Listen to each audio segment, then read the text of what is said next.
2026 ಅಪ್ಲಿಕೇಶನ್ಗೆ thumb impression ಅನ್ನ ಕೇಳಿದ್ದಾರೆ. ಎರಡು ಹ್ಯಾಂಡ್ಸ್ ನ ಫಿಂಗರ್ ಇಂಪ್ರೆಷನ್ ಮತ್ತೆ ಥಂಬ್ ಇಂಪ್ರೆಷನ್ ಕೇಳಿದ್ದಾರೆ. ಅದನ್ನ ಯಾವ ರೀತಿ ಮಾಡ್ಕೋಬೇಕು ಅನ್ನೋದನ್ನ ನಾವು ಇವಾಗ ತೋರಿಸ್ತಾ ಇದ್ದೀವಿ.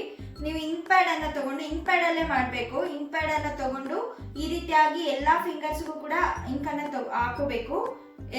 ಎರಡು ಕೈನ ಎಲ್ಲಾ ಫಿಂಗರ್ಸ್ ಗಳಿಗೂ ಹಾಕೊಂಡು ಈ ರೀತಿಯಾಗಿ ಪೇಪರ್ ಮೇಲೆ ಎರಡು ಕೈನ ಒಟ್ಟಿಗೆ ಇಟ್ಬಿಟ್ಟು ಯಾವ್ದಾದ್ರೂ ಹೆಲ್ಪ್ ಇಂದ ಅದ್ರ ಮೇಲೆ ಪ್ರೆಸ್ ಮಾಡಿಸ್ಕೋಬೇಕು ನೀವು. ಆವಾಗ ನಿಮ್ ಇಂಪ್ರೆಷನ್ ಕರೆಕ್ಟ್ ಆಗಿ ಬೀಳತ್ತೆ. ಈ ರೀತಿಯಾಗಿ ಇಂಪ್ರೆಷನ್ ಅನ್ನು ಹಾಕಿ ಅದಾದ ನಂತರ ಮತ್ತೆ ಹೇಗೆ ನೀವು ಲೆಫ್ಟ್ ಮತ್ತೆ ರೈಟ್ ನ ತಂಬನ್ನ ಮತ್ತೆ ಇಂಕ್ ಮಾಡ್ಕೊಂಡು ಈ ಕೆಳಗಡೆ ತಂಬ್ ಹಾಕಿರ್ತೀವಲ್ಲ ಈ ಎರಡು ಹ್ಯಾಂಡ್ ಅದೇ ಕೆಳಗಡೆ ಭಾಗದಲ್ಲಿ ಮತ್ತೊಮ್ಮೆ ತಂಬನ್ನ ಪ್ರೆಸ್ ಮಾಡಿ ಪೆನ್ ತಗೊಂಡ್ಬಿಟ್ಟು ಈ ಪೇಪರ್ ಮೇಲೆ ಬರಿಬೇಕು ನೀವು. ಫಸ್ಟ್ ಇಲ್ಲಿ ರೈಟ್ ಹಾಕಿದ್ರೆ ರೈಟ್, ಲೆಫ್ಟ್ ಹಾಕಿದ್ರೆ left, left thumb left hand ಮತ್ತೆ ಈ ಕಡೆ ರೈಟ್. ಅದಾದ ನಂತರ ಇಲ್ಲಿ ಲೆಫ್ಟ್ ಥಂಬ್ ಹಾಕಿರ್ತೀರಲ್ಲ ಅಲ್ಲಿ ಲೆಫ್ಟ್ ಥಂಬ್ ಅಂತ ಬರೀರಿ.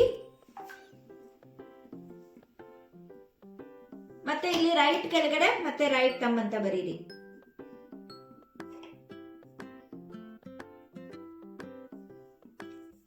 ಈ ತರ ಬರ್ದ್ಬಿಟ್ಟು ಇದನ್ನ ಫೋಟೋ ತೆಗೆದು ಸ್ಕ್ಯಾನ್ ಮಾಡಿ ಅಪ್ಲೋಡ್ ಮಾಡಬೇಕು.